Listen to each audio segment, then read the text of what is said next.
بسم اللہ الرحمن الرحیم۔ السلام علیکم۔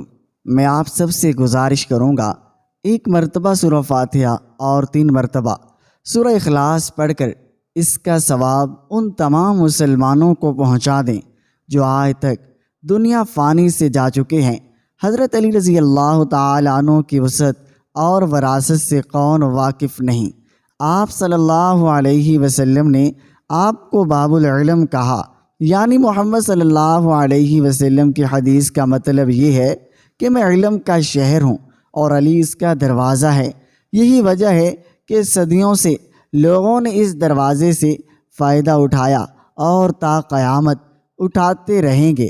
حضرت علی رضی اللہ تعالیٰ عنہ کی زندگی سے ایسے کئی واقعات منسوب کیے جاتے ہیں اور ایسے کئی فرمان بیان کیے جاتے ہیں جو کہ نہ صرف کے لیے کئی سالوں سے لوگوں کی زندگی کے مسئلے راہ ثابت ہوئے۔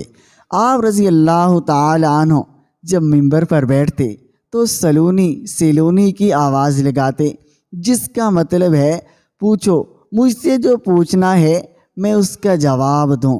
اسی طرح امام علی رضی اللہ تعالی عنہ مسجد میں تشریف فرما تھے۔ ایک شخص آیا اور عرض کرنے لگا، اے امیر المؤمنین، میں باتوں کو بھول جاتا ہوں، میرا دماغ تیز نہیں، یہاں تک کہ قرآن پاک کی یاد کرنے میں مشکل ہوتی ہے۔ کوئی ایسا عمل یا کوئی ایسی دعا بتائیں جس سے میرا دماغ تیز ہو جائے، میری یادداشت تیز ہو جائے۔ تو امام علی رضی اللہ تعالی عنہ نے کہا، اے شخص، یاد رکھنا، تم جب بھی رزق حلال کھاؤ اس پہ 1 مرتبہ یا علیمو اور 1 مرتبہ یا اللہ کا ورد کر کے اس پر دم کر کے اس کے بعد کھاؤ۔ اللہ کے کرم سے تمہارا دماغ تیز ہو جائے گا، اور فجر کی نماز کے بعد آسمان کی طرف دیکھ کر یا علیم یا اللہ کا ورد کر کے دعا کرو، انشاءاللہ تم باتوں کو نہیں بھولو گے۔ اچھی بات دوسروں تک پہنچانا صدقہ جاریہ ہے۔ اس پیغام کو زیادہ سے زیادہ شیئر کریں۔ اسلام کو دوسروں تک پہنچانے میں ہمارا ساتھ دیجیے۔ جزاک اللہ۔ ناظرین، اگر آپ کو ہماری یہ ویڈیو پسند آئی ہے تو لائک کر دیں۔